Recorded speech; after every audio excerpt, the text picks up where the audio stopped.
not one particular type style of music. And when I grew up, before I get to Steel Bending Spirits, when I grew up, I was playing clubs like the Viking Saloon. Let me give you a little idea where the Viking Saloon in Cleveland, Ohio, was like the pit, right? And the bands that played there were the Dead Boys and Rocket from the Tombs and Perubu and My Lover's Lane Band and all these quirky, odd bands and all the top bands that played all through the country. As George Harrison famously wrote, I think he said it too, all things must pass, and so they must. But do they ever really pass on YouTube? I don't know. But while you ponder that deep philosophical thought, let's get ready for part 2 of this discussion with Rock and Roll Hall of Famer Neil Giraldo. We're also going to be joined by our resident music expert, Tim Sommer, and I think you're really going to enjoy this. Now, if you haven't seen part 1 yet, go watch that first before you watch part 2, because this is the conclusion to Inside the Reaction. Anyways, I want to give a huge shout out to my partners on this, F Street Productions, Michael Simon and Scott Kushner, and a huge shout out to you, the viewer. Thank you for the support, and let's get this one going. If you're ready for it, you know what it is. Like, share, comment, subscribe, and roll the tape.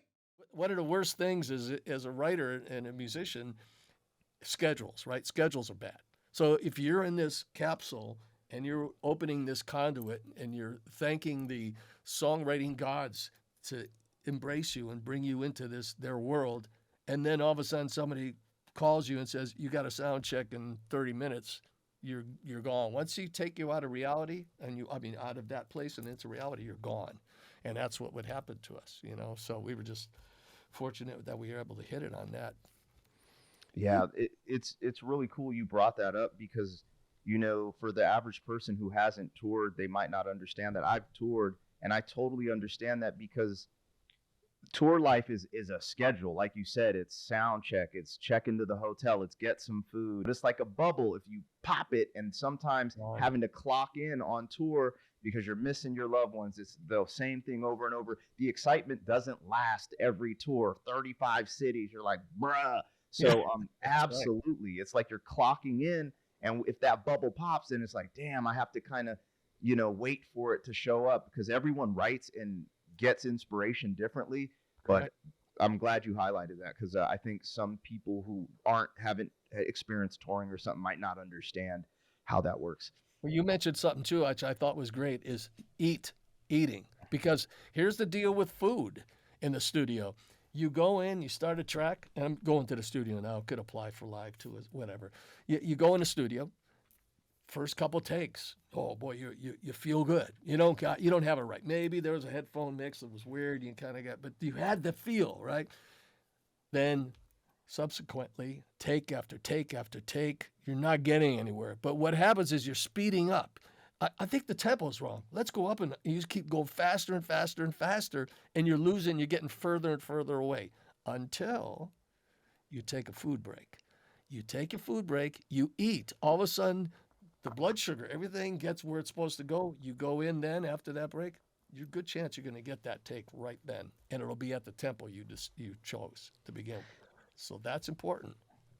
This is questions a little random. Every piece that you create, when you create something start to finish, I personally feel like this is my baby.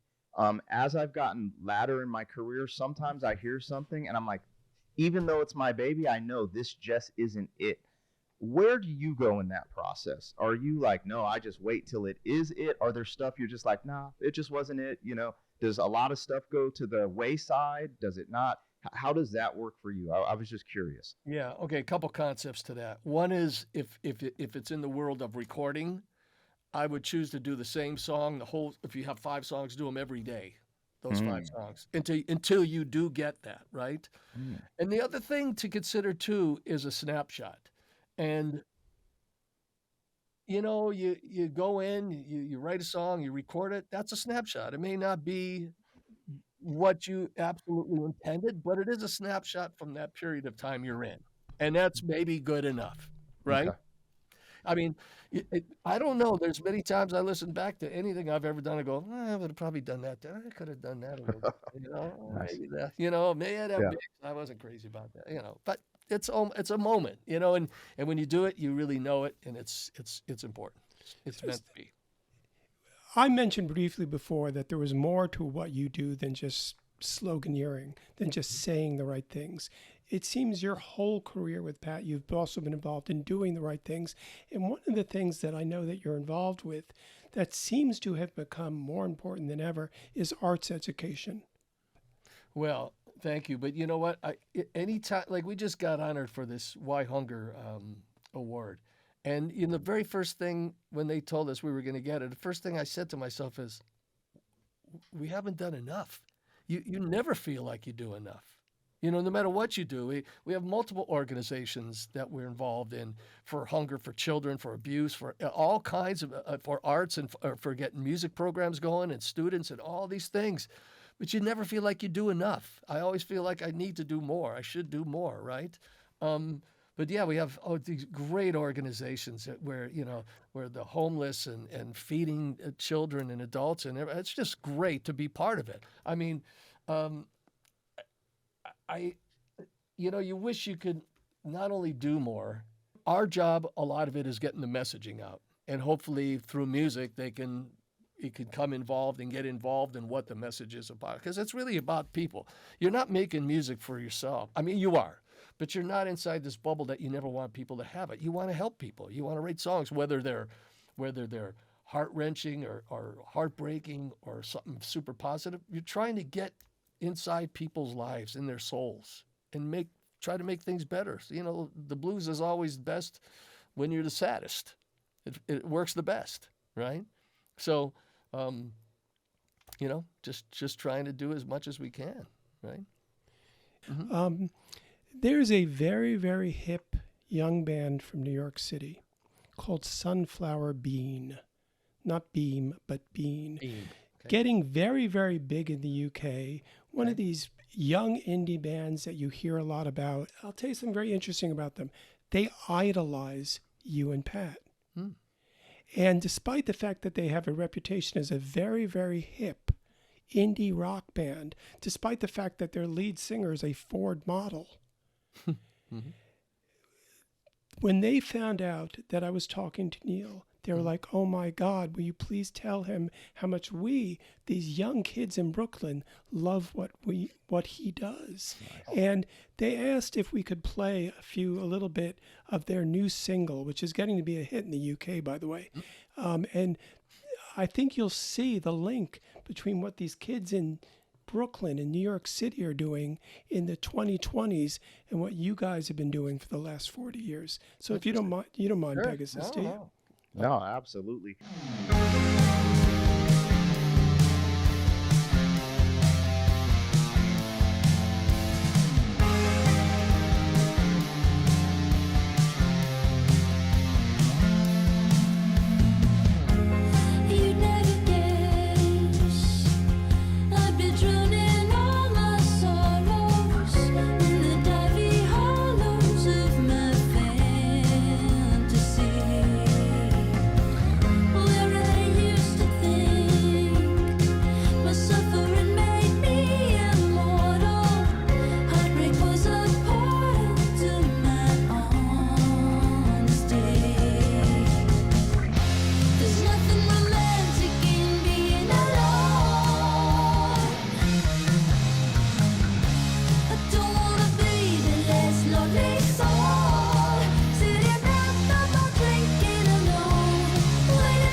I just wanted to show Neil that they're these. I'm going to use the word these kids because everyone's a kid to me, Yeah, me too.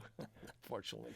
I just wanted to show him that they're these kids who are still so influenced by the music that you've made through your whole life and are taking it into the next generation and taking it to these sort of hip clubs all over Europe and Great Britain and America. That's great. Well, they're very good. I mean, I'm glad they're doing that. I think if it was a part of like a positive criticism I'd give them is to add some dissonance in in their songs. I don't know if they're all like that, but the melody's very pretty and it's melodic and stuff. Add some dissonance, create a little tension outside of that. I think that would help. Help them a bit. But what am I to say? It's working for them and it sounds great. So I I think hope they're doing the right thing. I love just hearing new stuff, and then like I feel like sometimes a fly in the room. I'm just listening to y'all go back and forth. I'm like, ah, so you're good, man. That's totally awesome. Yeah, I thought And it they was great sounded good. Would she say something about it's not romantic to be to be alone? That alone. stood out to me. That was really good. yeah. That was worded really well. And it's the offspring. Like it's the offspring. Like a lot of this generation. This is why I react to classic stuff because I'm starting to realize and see that a lot of the newer stuff is the offspring of the past. You know. Yeah. So, Correct. Yeah. No, they're very good. I wish them a lot of luck. They sound great. Yeah. I think since people know from the things I've done, um, whether it's producing the Del Lords. I don't know if you're familiar with the Del Lords band.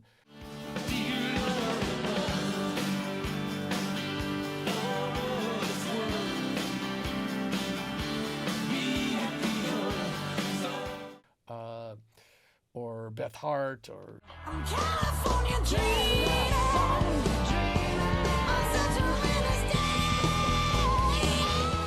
or Steve Forbert. Meet me in the middle of the day. Let me hear you say everything's okay. Bring me southern kisses from your room. Or a lot of other things I've done. It's not all what you've heard already. It's That's right. there's a depth background, like in other words, the sounds that I've done in the past were in the past, and they were a reflection of the moment in the time, and it was meant to be like that. But when you go back to the very root of where I came from musically, which was a very diverse genres all over the place, right? Not one particular type style of music. And when I grew up, before I get to Steel Band Experience, when I grew up, I was playing clubs like the Viking Saloon. Let me give you a little idea where the Viking Saloon in Cleveland, Ohio, was like the pit, right? And the bands that played there were the Dead Boys and Rockin' from the Tombs and Perubu and My Lover's Lane Band and all these quirky, odd bands and all the top bands that played all through the country. When they'd come to Cleveland and play at the big arenas, they would come to the Viking to see the wacky bands that we all had. David Thomas was the doorman at the Viking Saloon. Big Dave, from Perubu. He was like the guy, and they'd come to the door and you see this huge guy, right? And so everybody knew one another. But all that stuff kind of is inside, settles in, right? So if you go deep enough and you go into the deep enough of the catalog, you'll hear little stuff that I've done and from the various people I've worked with and with Patricia as well. And you don't know what's coming next, because what's coming next is it's going to shock you, I think, what's going to go on now, which I'm really excited about moving forward, right? And I should mention the Pegasus right now. Neil mentioned the Del Lords, who are just one of those great, like just tough, grinded out American rock and roll bands who sort of, if you can imagine sort of where Bruce Springsteen is, then bring it to that sleazy little club that you sometimes wander into. The Del Lords were a great, tough American band. And just as Neil says, I always sense that.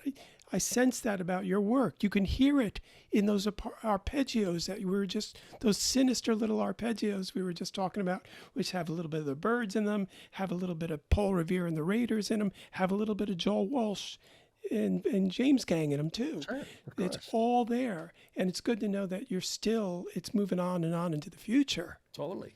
If you want to hear something, the Del Lords, I did 2 records for them, 2 albums for them. They got a song called Crawl in Bed.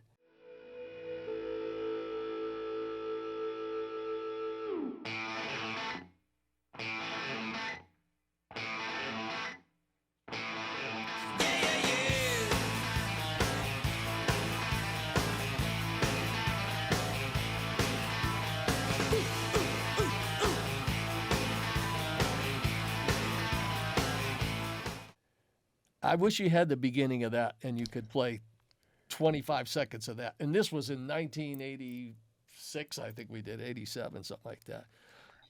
I'm I'm taking notes. I'm going to definitely be learning about a lot of these. So I'm familiar with Beth Hart.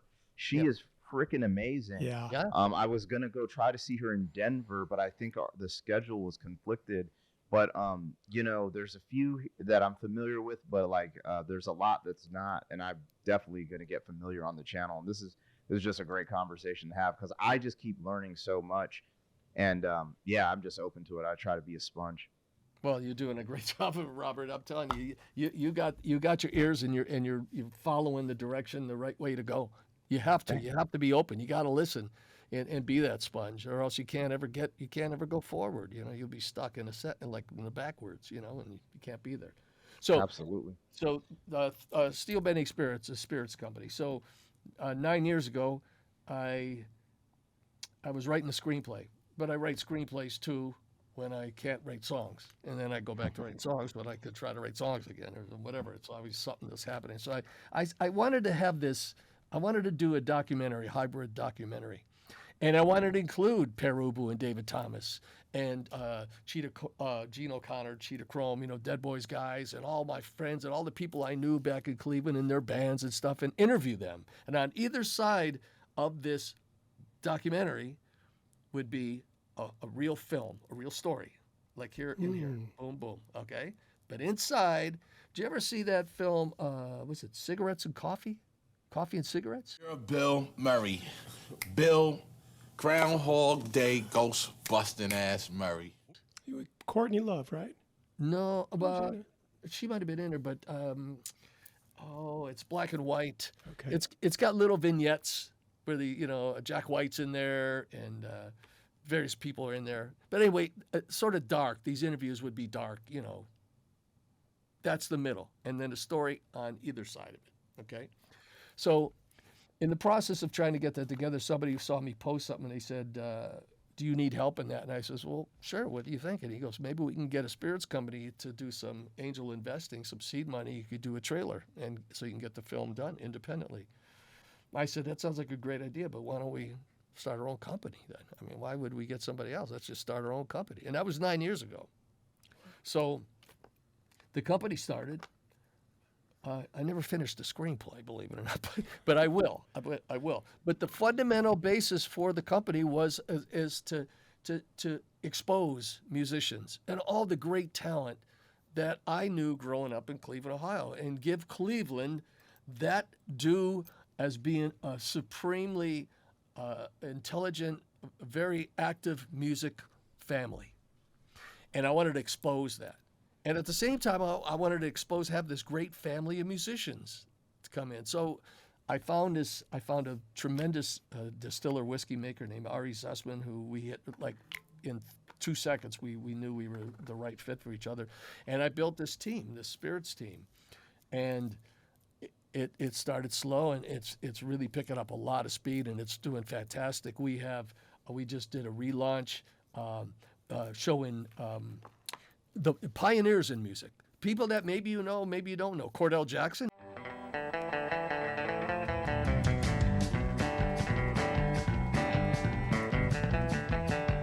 You ever hear her? Did you ever hear of Guitar Shorty?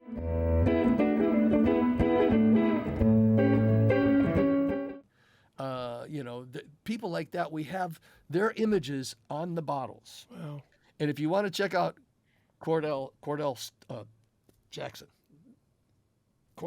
if you want to check her out, first female basic rock and rockabilly guitar player, studio songwriter, had her own studio. Nobody knows her, and she's wild, man, because she's just there. She is, right on a cover like this. It's fantastic. Guitar Shorty's fun because I think it was Bob Dylan that said he plays guitar with every part of his body except his hands. So he looks all wild, right? So the fundamental part of being these musicians and incorporating all this family of music in this spirits company is really exciting to me and really fun. And showing young people and people that don't know who these pioneers are, show who these people are, and expose them. At the same time, the spirit is fantastic, and my slogan is respect the moment. Just respect the moment you're in. If you like spirits, don't abuse it. sip and enjoy, listen to music, have conversation, whatever you want to do, but just respect that moment. And it's 9 years now. We're going on 9 years. And it's Fantastic. doing fantastic. Are you gonna do a Stiv Bators one? I could possibly do I could do a Stiv Bators one, of course. he was such a fun guy. We had such a great time in Cleveland. He was just a real nut and a great guy. Pegasus, I'm gonna make a playlist for you. Some of this amazing Cleveland and Akron rock and roll that came out in the 1970s and 1980s, and your mind will be blown if you listen to the Dead Boys, for instance. You'll hear some of the best punk rock, metal, rock and roll America ever made. And this is what Neil is saying, is this is where he comes from as well. He comes from all these gut bucket influences, all this stuff that just came from under the smoke and the haze of Ohio, and made this amazing rock and roll. And him and Pat are part of that too. And it's one of a kind too, that area. It has a one of a kind sound. Yeah. I'm so excited we got a chance to honor that and talk about that. Yeah. That Pegasus gave us that chance. Yeah, I know. Thank you, Robert. I really appreciate that. Really. No, thank you guys. I'm glad I got to learn about this, and the brand you have, like that respect the moment is very strong and impactful. That's just perfect. And this concept, I'm thinking of, these bottles with like these vintage images, but even like these, like what some people call like an urban legend or the underground legends, is just the most fantastic idea. I'm almost like, how the hell is this not that's actually super dope. That's super fresh. So anyways. So 3-chord bourbon. So that started 9 years ago, right? So what is part of the relaunch too, what we got is this backstage series, Robert. This is kind of cool.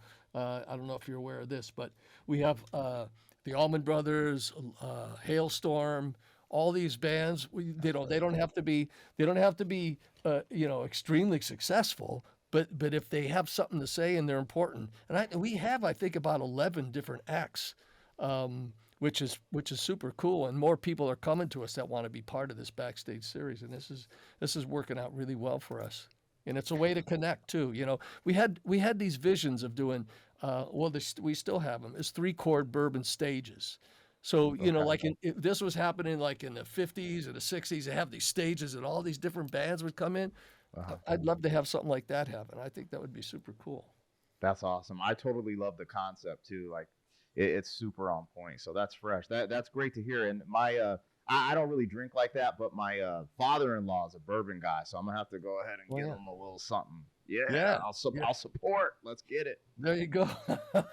I think you'll like it. It's actually really great. The juice is kind of the star of it, and it's the musician part of it is the fundamental part of just kind of helping everyone, keeping everybody together, have a team. So awesome.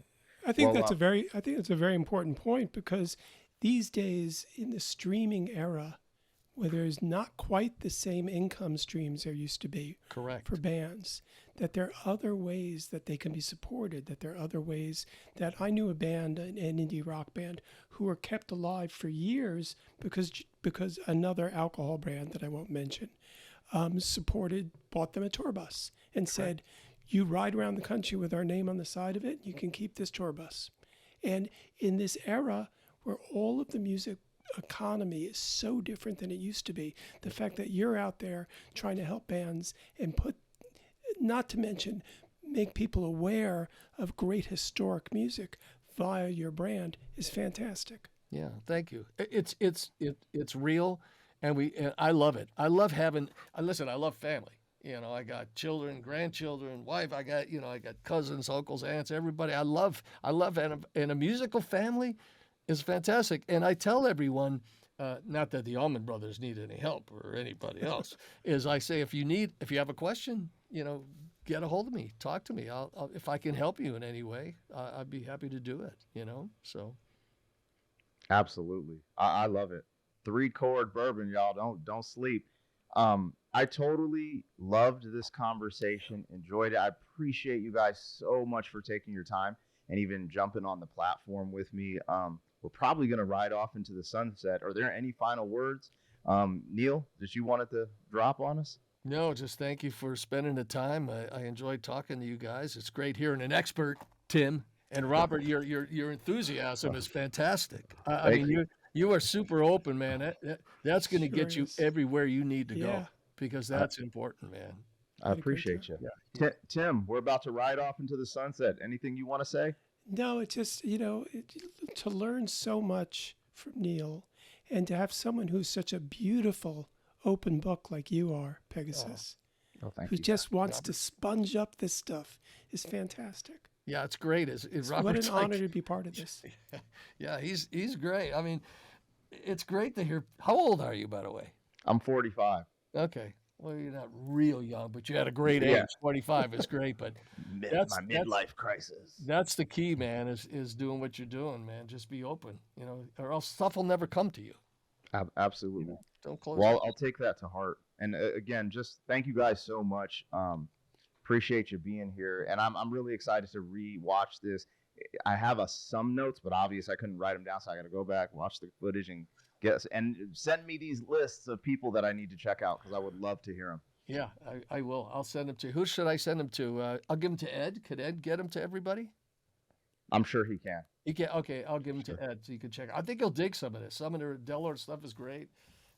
Thing I did with Beth Hart is super cool too as well. Dude, I love Beth. Her emotion on stage is insane. She's Anyways, this is so awesome. Thank you guys for checking this out. Thank them for being here. Please leave a comment and let us know what you learned, what we got, what we missed. Do you know something we don't know? I doubt it, but hey, like, share, comment, subscribe, and we will catch you on the next one. This was Inside the Reaction.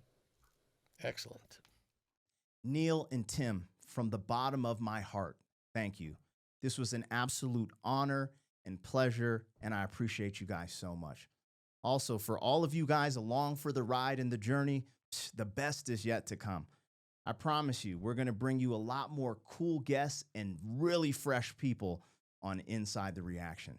Anyways, until next time, and I'll catch you on the interwebs.